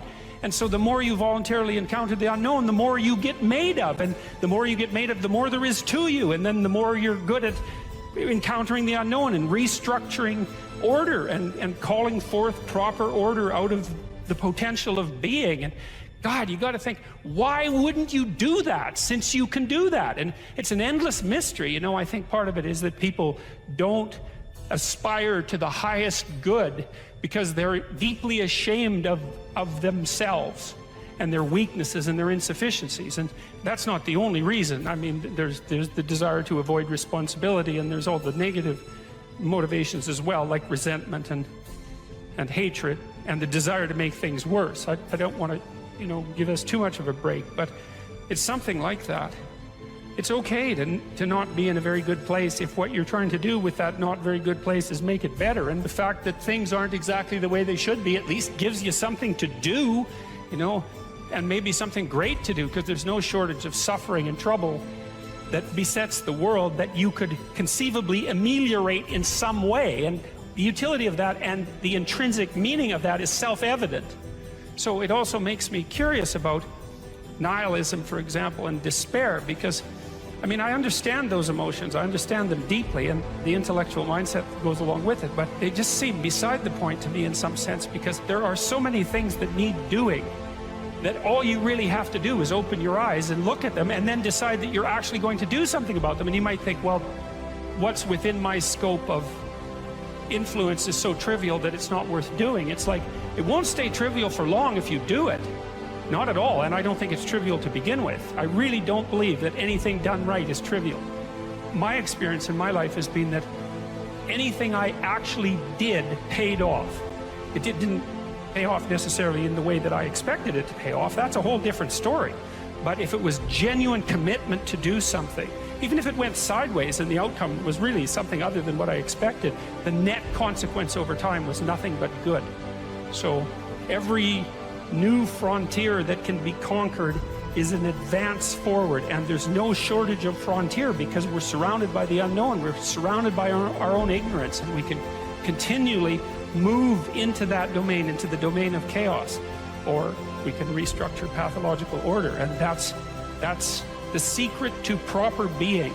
And so then you encounter chaos that way, you know, and then you can regard yourself as the sort of entity that, despite its insufficiency, has the capability to conquer chaos, despite the danger of that. That's the other thing, because the fact that you're fragile is actually a precondition for your heroism, because if you weren't fragile, then there'd be nothing heroic about doing something difficult, right? Because if you couldn't be hurt or damaged or defeated or end up in failure, then where's the moral courage in the endeavor? It has to be that the fragility is built into the courage. And so it's not a reason not to engage in it at all. In fact, quite the contrary. And so then, you know, what do? Well, you put the city back together, and maybe the way you want it, so that it's functional and efficient and beautiful, and so that people can flourish there, and flourish in a manner that makes them feel that the unbearable catastrophe of being is worth it for the experience. That's what you're aiming at. And it's not an impossibility. It's not an impossibility. And then not only that, not only do you repair the city when you do that, but you make yourself the sort of thing that continually repairs the city. And that's even better. That's the end goal, because it's not the repair of the city that's the goal. It's the transformation of yourself into the thing that continually repairs the city. And so there's just no reason for that not to happen. And the more it can happen, the better. If you concentrate solely on your career, you can get a long way in your career. And I would say that that's a strategy that a minority of men preferentially do. That's all they do. They work like 70, 80 hours a week. They go flat out on their career. They're staking everything on the small probability of exceptional status in a narrow domain. But it's hard on them. They don't have a life. It's very difficult for them to have a family. They don't know how to take any leisure activity. Like, they get very one-dimensional. Now, it may be that that unidimensionality is the price you have to pay to be exceptional at one thing, right? Because if you're going to be something like a genius-level mathematician, and you want to do that or a scientist, say, it's like you're in your lab all the time, you're working 70 hours a week or 80 hours a week, you're smart, you're dedicated, you're unidimensional, and that's how you get to beat all the other people who are doing that. It's the only way. But the problem is you don't get a life. Now, if you love being a scientist and you have that kind of focus of mind, well, first of all, you're a rare person, and second, you're going to pay for it. But fine, more power to you. But it's a risky business to do that. You sacrifice a lot for it. You know, and I would say most often, if you're speaking about having a healthy life, that isn't what you do. You spread yourself out more. So, you know, you have a family, you have some things that you do outside of work that are meaningful to you and useful. You have a network of friends. Well, those 3 things alone, or 4 things alone, are plenty to keep you well oriented. And then if one of those things collapses, you know, everything doesn't go. Now, the price you pay for that is the more you strive to optimize that balance, the less likely you are to be fantastically successful at any single one of them. But you might have a very, you know, if you consider your life as a whole, that might be a winning strategy. One of the things Carl Jung said, I really liked this. He thought that men went after perfection and women went after wholeness. There's something different at the top of the value hierarchy. So perfection would be stake it all on one thing and look for radical success. Not that all men do that, because they don't, but we're talking about extremes, at least with regards to the men that do that. The wholeness idea is more like, well, it's like I want one thing in my life to be 150%, or I want 5 things in my life to be 80%. Well, there's a lot more richness in a life where you have 5 things operating at 80%, but you're not operating at any of them at 150%. So, and I really believe this because I've watched men and women go through their careers now for a long period of time, and one of the things that, there's lots of things that produce this, but one of the things that I've noticed is that mostly women in their 30s bail out of unidimensional careers. They won't do them. They won't put in the 80 hours a week that they would have to put in order to dominate that particular area. And it isn't, the reason that they won't do it is because they decide it's not worth it. And no wonder, because why would that be worth it? You have to ask yourself that. It's like, well, you want to be an outstanding scientist. It's like, okay, really, that's what you want, because that means that's what you do. Because you're competing with other people, you know, they're smart, they're hardworking, and if you want to be at the top, you have to be smarter and work harder than any of them. And working hard means working long hours. I mean, it also means working diligently, but in the final analysis, it's also an additive issue. If I'm smart and hardworking and I can crank out for 70 hours a week, and you do it for 30, it's like, in 2 years, I'm so far ahead of you, you will never, ever catch up. So, anyways. And I think partly, maybe part of the reason too that women are oriented that way more than men, I think there's 2 reasons. One is socioeconomic status does not make women more attractive on the mating market, but it does make men more attractive. And the second is women's time frame is compressed, right? Because guys can always say, well, I'll have kids later, and they can say that till they're like 80. Whereas women, it's like, no way, man, you got to get it together by the time you're, let's say 40, but really probably by 35, but definitely by 40, because otherwise it ain't happening. And that's bloody dreadful. One of the common routes to extreme unhappiness is to want children and not have them. I wouldn't recommend that. You know, you see couples who are in their 30s. 1 couple in 3 over the age of 30 has fertility problems. That's defined as inability to conceive after 1 year of trying. 1 in 3. So it's worth thinking about, because people are very, very unhappy if they want to have kids and then they can't. Man, you're in the medical mill for 10 years if that's what happens to you. We've got a hypothesis that we're still working out that's supported to some degree by the relevant literature. So imagine that you're looking for a stable partner, right? So you might think, well, what do you want in a stable partner? And at least in principle, one of the things you don't want is too much mismatch between you and that person on the 5 fundamental dimensions. So for example, if you're really extroverted and you have a really introverted partner, you're going to engage in continual conflict about how much social activity the 2 of you should subject yourself to. And it's very, very difficult for people who widely differ on those dimensions to come to consensus, because it's not just a matter of opinion, right? It's really a matter of different, if you're looking at extremes, of really different types of people. And the thing about introverts is they just don't enjoy large-scale social interaction that much. One-on-one they're often fine, but in a group they don't like that, and it tires them out. Whereas a real extrovert, it's like you isolate them and they just wither on the vine, because a huge part of what actually motivates them in a positive way is tangled up with social interaction.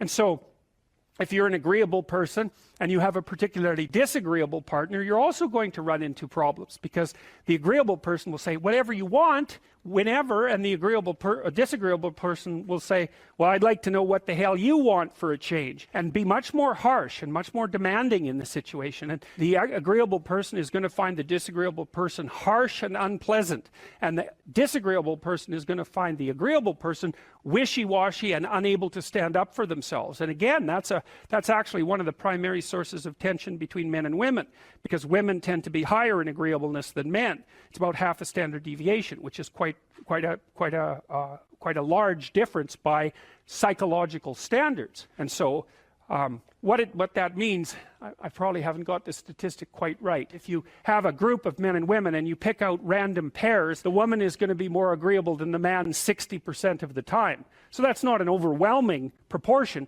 but it's reliable, and it's quite large by psychological standards. So there's the problem with agreeableness. With conscientiousness, well, if you're conscientious, you're industrious and orderly. And orderly people seem to be sensitive to disgust, which is something we'll talk about in detail later. We've had a hard time specifying exactly what makes industrious people industrious, because it's hard to come up with an animal model for that sort of thing, and there's no theoretical model. But our latest idea is that, it's not my idea, it's actually the idea of my graduate student, Christine Brophy, is that industrious people find it unpleasant and unsettling to not be doing something. So it isn't so much that Yeah, well, we're not animals in a zoo. Like we're not camels in a zoo. We're not herbivores, you know. And just because we have enough straw doesn't mean we're going to lose our unbelievable capacity for destructive creation. And we don't know how to harness that, you know. And I've been trying, I suppose, in some sense, to meet that desire for a call to adventure with what I'm writing and with my lectures, and to use responsibility in this moral domain as a battle that's of sufficient intensity to engage young people, in particular property. It's like, get yourself together, see how difficult that is, see what you can do, put yourself together, stop doing the things you know to be wrong, and see what happens. Put yourself together. And there's been an unbelievable response to that. And I think it's harmless in some sense, or as harmless as such things can be, because it is focused. It's like, change you. Leave the other people alone. Or if you want to change them, maybe you can do it through example.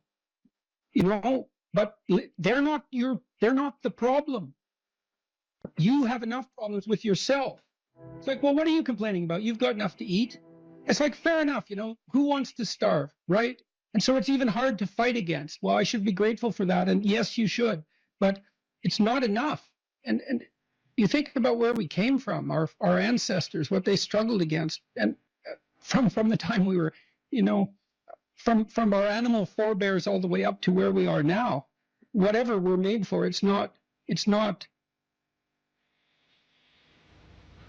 Twinkies and TV. You know, it's not willful blindness and the comfort that brings. It's not enough. And so we need this adventure. And that's something we're going to all have to contend with, because if we don't get the adventure right, then we'll get it wrong, and it'll lead us in terrible places. One of the things I've said that people have repeated many times, and that it's in memes, and you can buy it on, you know, merchandise items and that sort of thing. A good man is a very dangerous man who has himself under control.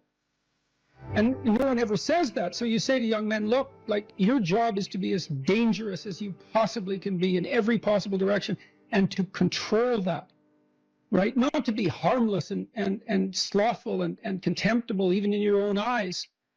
And that way you get the power of the shadow. You don't have to dispense with the anger and the aggression. You can integrate it. And that's way better. I mean, I had a remarkable conversation with Jocko Willink. I felt that it was remarkable. It was very engrossing. And Willink, he's unlike me in many ways. I mean, he's a physical specimen of sort of unparalleled proportions to begin with. He's about 2 feet thick, you know, and he's this military guy, highly disciplined, and also extraordinarily morally integrated. And he's an admirable person, because the danger is right there under the surface. But he has it rather than it having him. And we're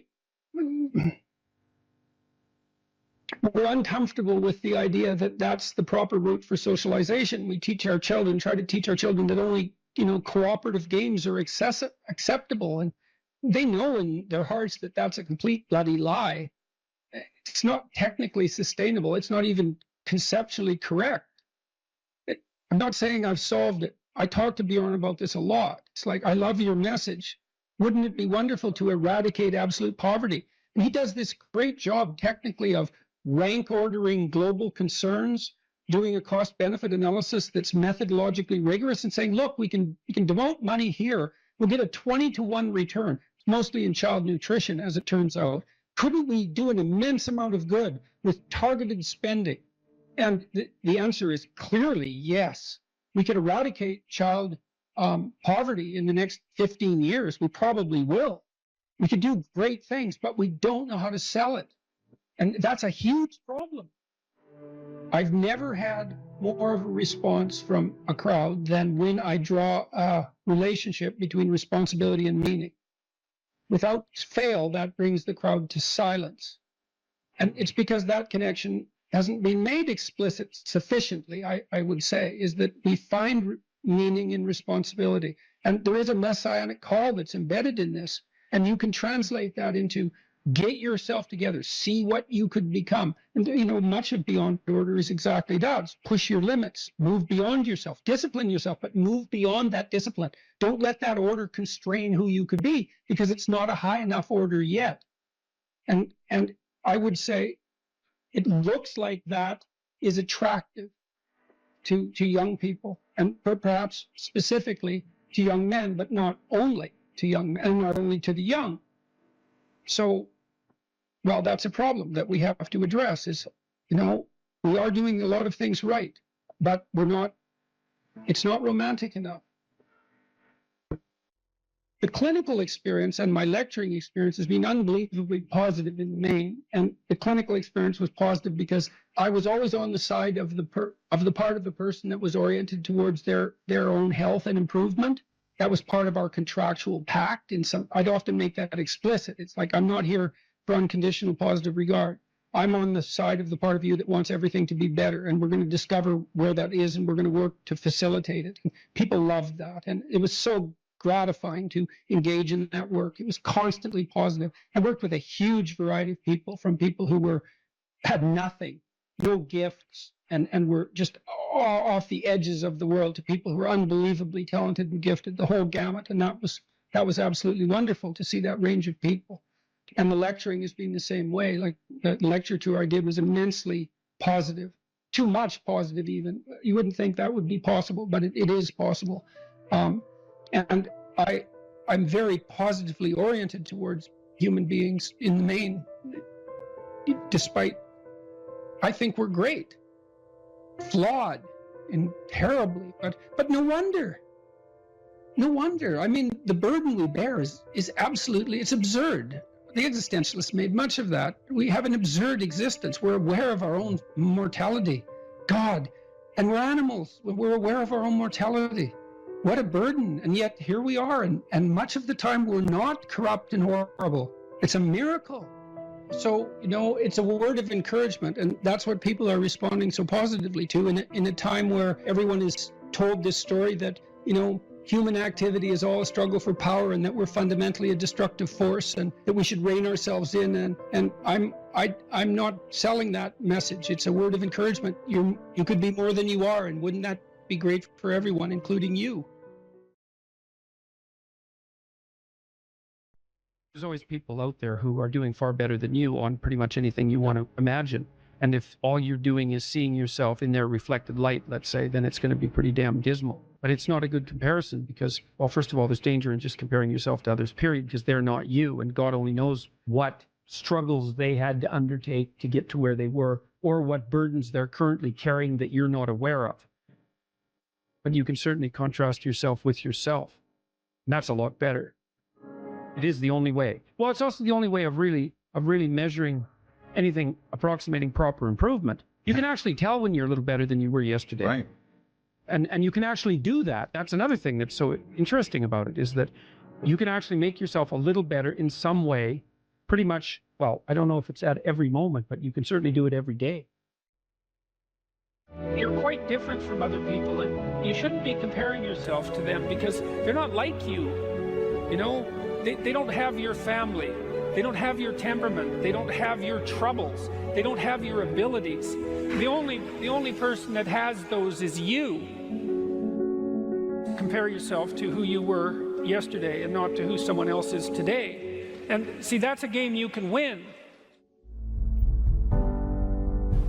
Be careful who you share good news with, because you want to share good news with people who are going to be genuinely happy for you. And that's one way that you can identify those people who are on your side. Be careful who you share bad news with, because that's equally tricky. You want someone who will listen to you when you're having trouble and allow you your grief especially if it's a consequence of something tragic, and who won't try to one-up you, you know, because often when you're talking to people, they'll be thinking about what they have to say that's worse, and that's not helpful if you need a listening ear. Make one room in your house as beautiful as possible. I talked a lot already about the necessity of cleaning your room, which is, you know, in some sense a foolish piece of advice because it seems so obvious, but it's not obvious at all. And you'll find if you try it, especially if you're in a household that's not very functional, that you'll encounter obstacles that you couldn't imagine existed while you're trying to put your life in order. And you can take your surroundings beyond order and move towards beauty, and that's unbelievably useful. One of the things that I've been you know, there's lots of different ways to interpret the world, and you can maybe even make a case that there's an endless number of ways to interpret the world. And the problem with that is that it kind of disorients you in terms of what you should be doing. But just because there's a very large number of ways to interpret the world doesn't mean there's a very large number of productive, meaningful, and sustainable ways to interpret the world. And one of the things you do have to do is figure out how you can conduct yourself today so that you don't upset the apple cart in a week or a month or a year. And so, you know, what you do in some sense psychologically is you admit to yourself that your current frame of reference is faulty.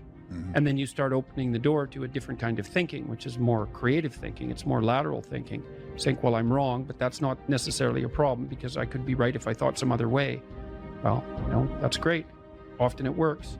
Yeah. And there's almost no end to the utility of trying to figure out which ways that you're wrong. Yeah. Because there's lots of them. And every time you discover one, then you don't have to be quite so wrong anymore. That's a really good deal. Yeah. It's from the uphill climb that we derive our value, and I mean this technically. So almost all the positive emotion we feel, especially the emotion that fills us with enthusiasm, and that's experienced in relationship to a goal. And so in some sense, you want a goal that you can never attain. So you can always move closer to the goal that recedes as you move towards it. You think, well, that's frustrating. It's like Sisyphus pushing the rock uphill. But it's not, because as you pursue that goal, you put yourself together and your life does get better and richer and more abundant. And that's why the highest levels of virtue and goal are in some sense transcendent. You want them to be above everything you're doing so you can continually move towards something that's more sublime and better. That's what you are. You're here to live, not to sleep.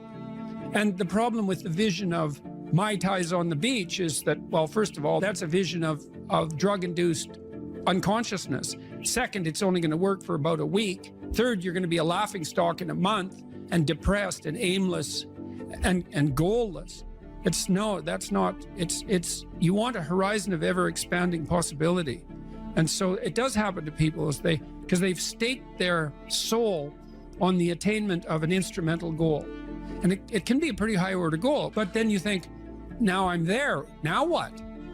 Well, the answer can't be, well, I'm going to live in the lap of luxury and never have to leave the face. What do you want to be, a giant infant with a gold bottle? You never have to do anything but lay in your back and suck. It's like, you see the problem with that as a conceptualization. It's no, you want to be like an active warrior moving uphill with your sword in hand. And that's dynamic, that's exciting. Lay a disciplinary structure on yourself, get the chaos in check, and then you can move towards a state that's freer. It's discipline first. Like, look, if you're going to become a concert pianist, there's going to be several thousand hours of extraordinarily disciplined practice. That's the imposition of order on your potential, let's say. But what comes out of that is a much grander freedom. And so virtually every freedom that you have in life that's true freedom is purchased at the price of discipline. That it's not some casual self-help doctrine. It's that if you don't organize yourself properly, you'll pay for it, and in a big way, and so will the people around you. And I would say, start where you can start. You know, if something announces itself to you as in need of repair, that you could repair, then, hey, fix it. You fix 100 things like that, your life will be a lot different. Now, I often tell people too, fix the things you repeat every day, because people tend to think of those as trivial. You get up, you brush your teeth, you have your breakfast, you have your routines that you go through every day. Well, those probably constitute 50% of your life. And people think, well, they're mundane, I don't need to pay attention to them. It's like, no, that's exactly wrong. The things you do every day, those are the most important things you do, hands down.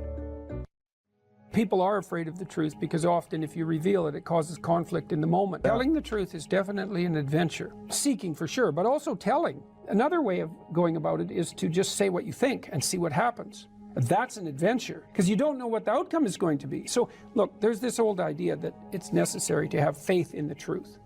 And so here's a way of thinking about that. Someone asks you a question and you might think, well, here's the outcome I want, and so here's how I'm going to answer that question. So that's one way of approaching it. But another way of approaching it is, you ask me a question, I'm going to think about the answer, and I'm just going to tell you what I think. And it doesn't matter what the outcome is, because I'm willing to see what the outcome will be, predicated on the idea that there isn't a better outcome than the one that truth produces. Even if it's harsh and terrible in the short term, and sometimes it is, it's like there isn't a better way of doing it. Now, you might say, well, how do you know that? And the answer is, well, I don't know that. That's why it's an article of faith, because I believe, and I believe this deeply, the being that you produce as a consequence of telling the truth is good, by definition, even though it's harsh and often uncomfortable, because you get in trouble. One of the things that I've really learned recently, or learned to articulate better, is that there's a very tight relationship between aspiration and responsibility. The first question might be, do you need to aspire to something? And the answer is, well, yes, because you have to do something. If you just sit there, you'll die. You can't just sit there. You have to go act out in the world. Okay, so act towards what? Well, that's whatever your aspiration is. You have to have an aim. Okay, well, what should the aim be? Well, it should be something worth doing, let's say. Why do something that you don't feel is worth doing? What do you think's worth doing? Well, if you watch other people and you judge when they're doing something worthwhile, you usually judge them positively if you see that they're taking responsibility, at least for themselves. What, do you want to be completely useless so other people have to take care of you? That's pretty pathetic. And maybe you could get your act together so you're taking care of yourself and your family. And maybe you could even do better than that and take care of yourself and your family and your community. Well, good for you. That's responsibility, and that's an aim. Well, here's one of the things that's cool about that, is that your life doesn't have meaning without aspiration or an aim. Okay, so you need a hierarchy of values. There's got to be something at the top. It's got to be something important. If you don't have that, your life doesn't have any meaning. So if you criticize the hierarchy, or even the idea of hierarchy, you destroy the idea of aspiration, and then people have nothing. Well, that's not helpful. People are built for a struggle and they're built for a weight, and you want to take on a heavy burden voluntarily. See if you can put yourself together. See what you can do out in the world while you're waiting to die. It's an all-in game. It better be worthwhile. The great people I know are brutally truthful to themselves and other people, and they have insanely adventurous lives. Get rid of everything you say that you only say to impress other people, and just see if you can say what you believe to be true. That's an adventure. That's the thing about the truth, you know? Well, you got to ask yourself, if you're not speaking the truth, who is it that's talking? If you're saying something that you do not believe to be true, it's not you talking. It's something else. It might be the part of you that wants to manipulate the other person into delivering what you think you want from them. Well, what is that spirit of manipulation that you've allowed to possess you? It's not you. Let's say you decide to live your whole life in that instrumental manner. You're going to craft your words like the student who says, well, I'm going to write what the professor wants to hear so I get the grade. It's like, well, you just turn yourself into that. Well, who is it that's doing that manipulating? It's not you, because those aren't your words. So even if you get the grade, it's not you that got the grade. It's the false you. It's the manipulative you. So you do that your whole life. You don't have your life. And then you think, well, God, that was a miserable life. I manipulated everybody. They were so damn stupid. They were sucked in by it. They're all contemptible. Everyone does it, you know, which they don't, by the way. And so that's a pathway to bitterness. Partly because if you're a manipulator and you use your language falsely, you don't live your own life. You live the life of whatever possesses you when you think it's you manipulating. And so you live the life of the spirit of manipulation. You know, maybe you're in California, see someone speeding down the road in a convertible Porsche, and you think, oh man, what a lucky bastard. And the truth of the matter is that he's thinking about wrapping his expensive sports car around the next cement pillar that he comes close to. You know, you can't tell. And people have hard lives, and even people who are comparatively fortunate have hard lives. And the ideal that you're observing that makes you jealous and resentful is in large part an illusion that's created by your own mind. You have to be careful of what you're jealous of, because you don't really know what it is. And then the other thing that's kind of useful is to understand you're quite different from other people, and you shouldn't be comparing yourself to them, because they're not like you. They don't have your family. They don't have your temperament. They don't have your troubles. They don't have your abilities. The only person that has those is you.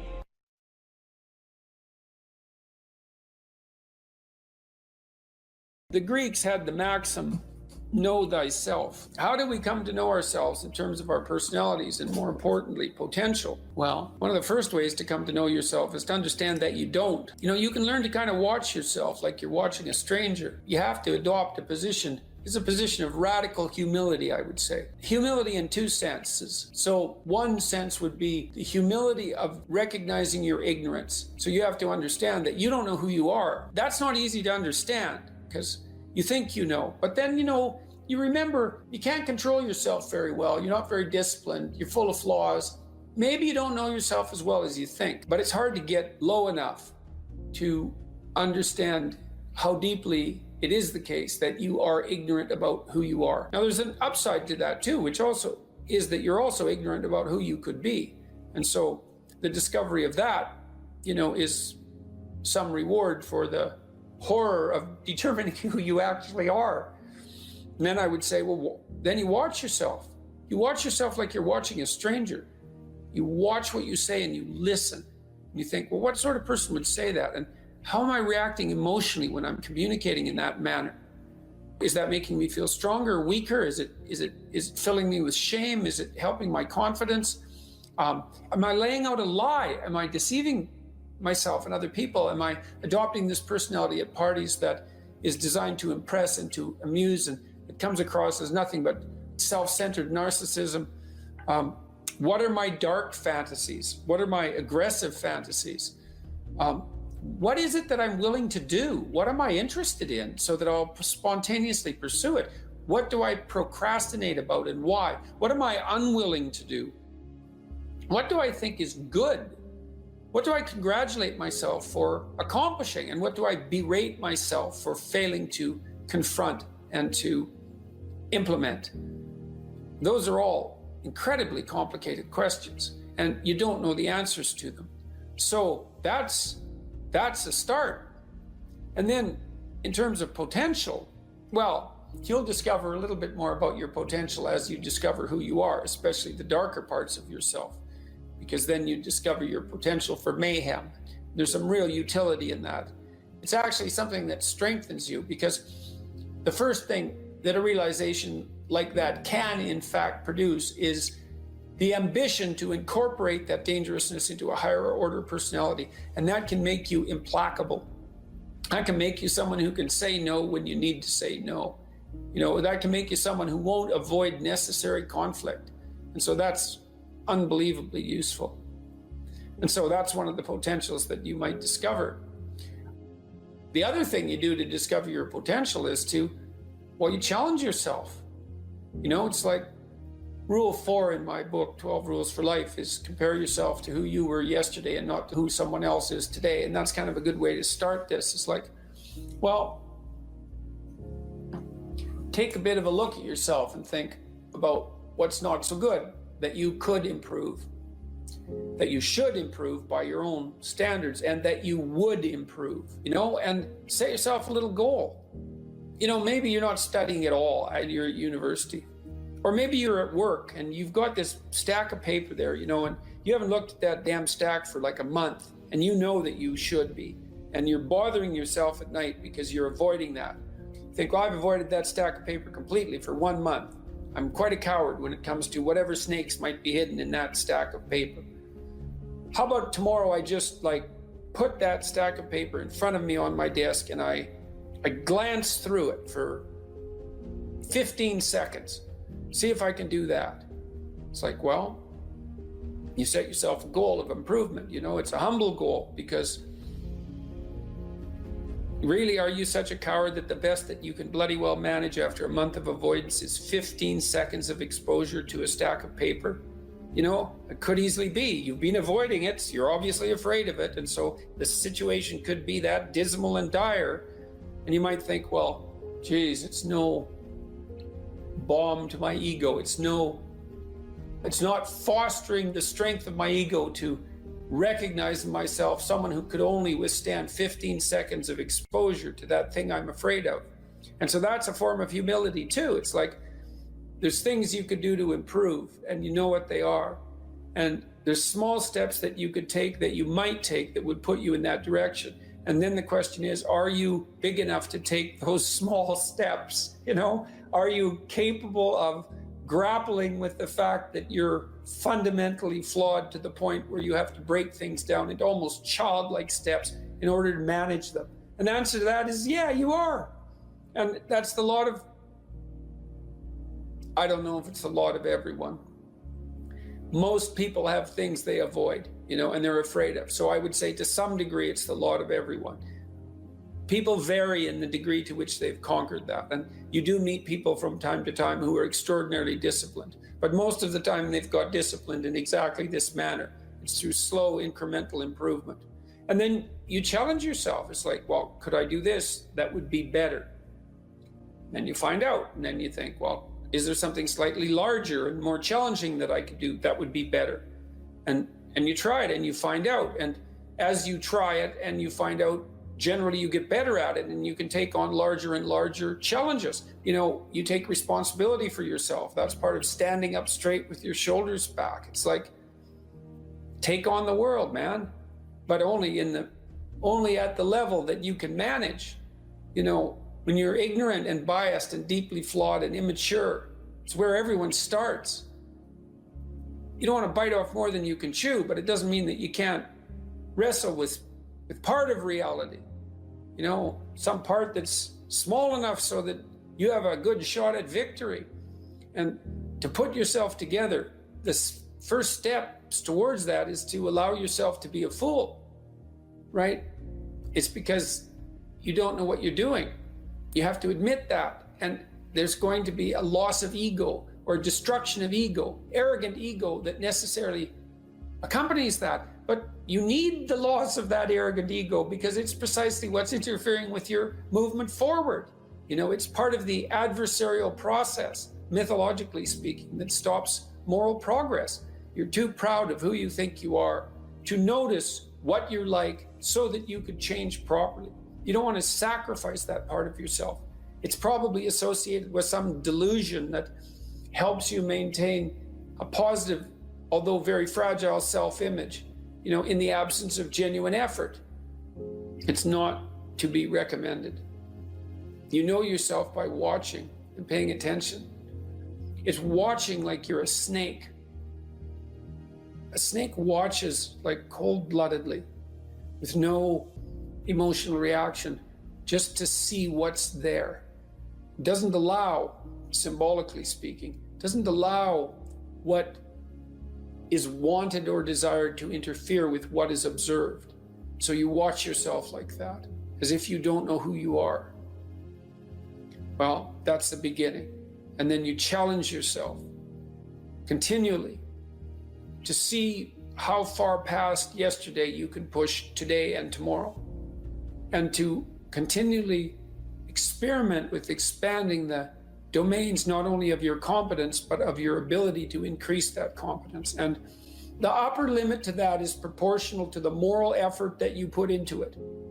The more that's guided by the highest of all possible visions, right? The alliance with the highest of all possible conceivable good. And the more it's accompanied by truth in speech and action, the more you will develop your potential. And you also, I suppose, have to be willing to undertake that as an adventure, because it's a hell of a thing to bear that kind of responsibility. It takes a person out of the ordinary. It takes them out of themselves. And there's an alienation and an isolation that goes along with that, and a great sorrow, all of that together. But there's deep meaning to be had in it, and there isn't anything better that you can do. So that's the answer to that question.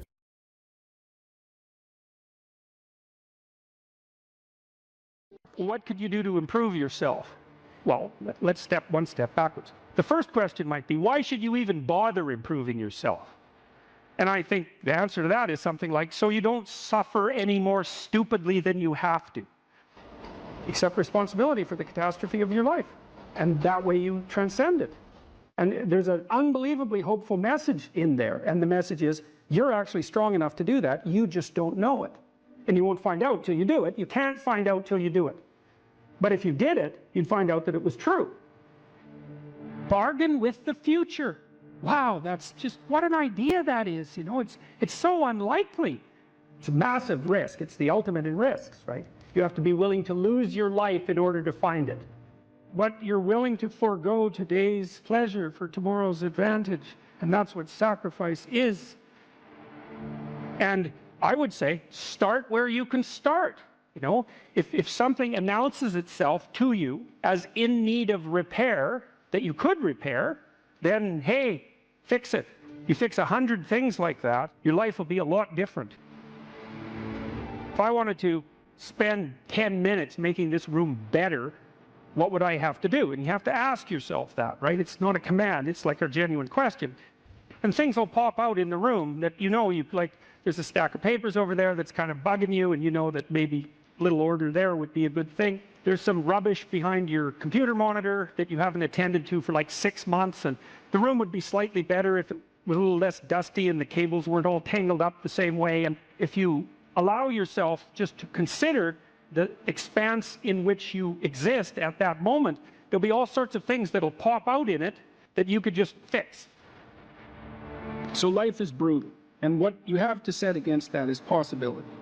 So I would say if you're 16 and your life isn't so happy, it's like, look around and see if there are opportunities that people are granting you, even imperfect opportunities, because they're going to be imperfect, that you could exploit in the proper way and learn and grow. But the fundamental lesson, the more fundamental lesson that's underneath that is, don't let what you are stop you from being what you could be. So imagine that there's you and there's the potential inside you, whatever that is. You know?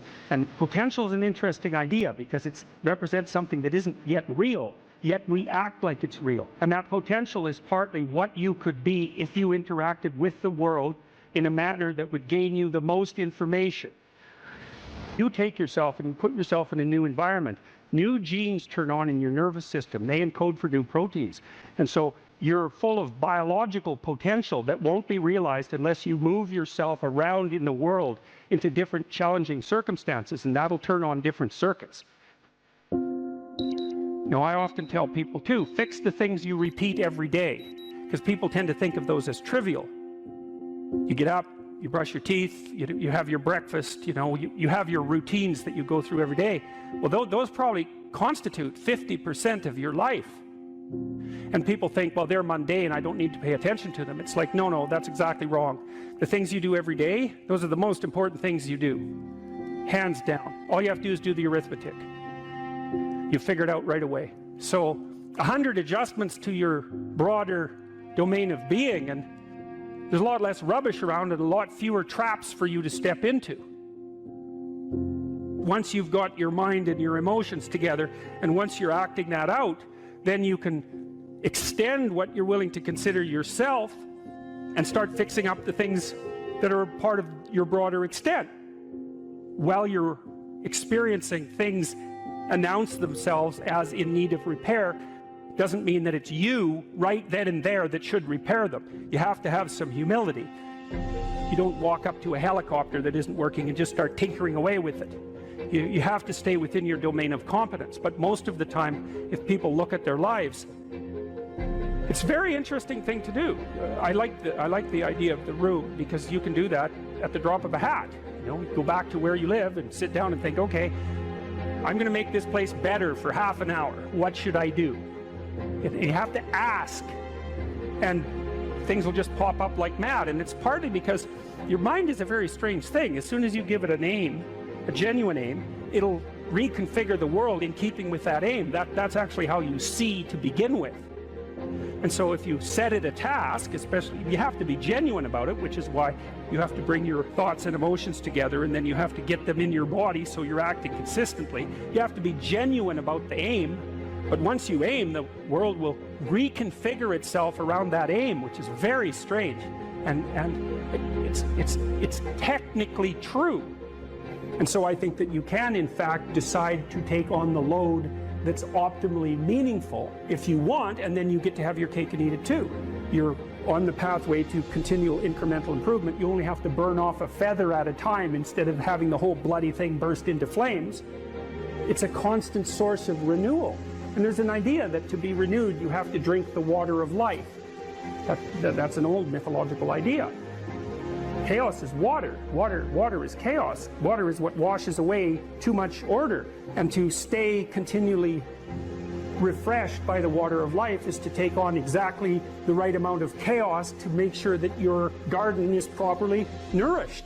And I think meaning is actually the marker of that. You don't choose your interests, they choose you. And that's really worth thinking about too, man, because, you know, it's really hard to get interested in something you're not interested in, even if you know there's a good reason for it. You know, you're studying for an exam, you find the material boring, anything will be more interesting than the study. Even though you know that that's what you need to do, you can't voluntarily grab yourself by the scruff of the neck, let's say, and shake yourself and say, sit down and concentrate. Your mind will just go everywhere. But then if you're interested in something, and even if it's something you shouldn't be interested in, because that happens all the time, then it's like you're laser focused, man. You can pay attention forever. You can work until you're exhausted. You won't even notice it, and you remember everything. It's like, okay, if you can't control your interest, what does? Your interest was being manipulated behind the scenes by unseen forces that were associated with your characterological development across time. That was the manifestation of the self. So the self is this, the potential you, let's say. And the way it operates in the present is by gripping your interest and directing it somewhere. And that's part of the instinct of self-realization. It's a mind-boggling idea, really. It's, the potential that you are has to manifest itself somehow in the here and now. It has to. And what better way than by directing your attention? You know, it's like, it seems like this might be useful for you. Maybe you get attracted to this person. Maybe you admire this person. That happens with kids a lot. They'll admire someone and then copy them. And you can see that that's obviously part of their developmental progression, right? It's a form of hero worship, but kids are very imitative and they hero worship at the drop of a hat. And so they're entranced by the next stage of development. And if they see someone who embodies that, especially if it's in the zone of proximal development, it's something they could achieve, stretching a bit. They find someone who embodies that next stage of development, and then they start to imitate them and act like them. Well, adults are no different. We're no different. We do it at a perhaps more abstract and sophisticated level.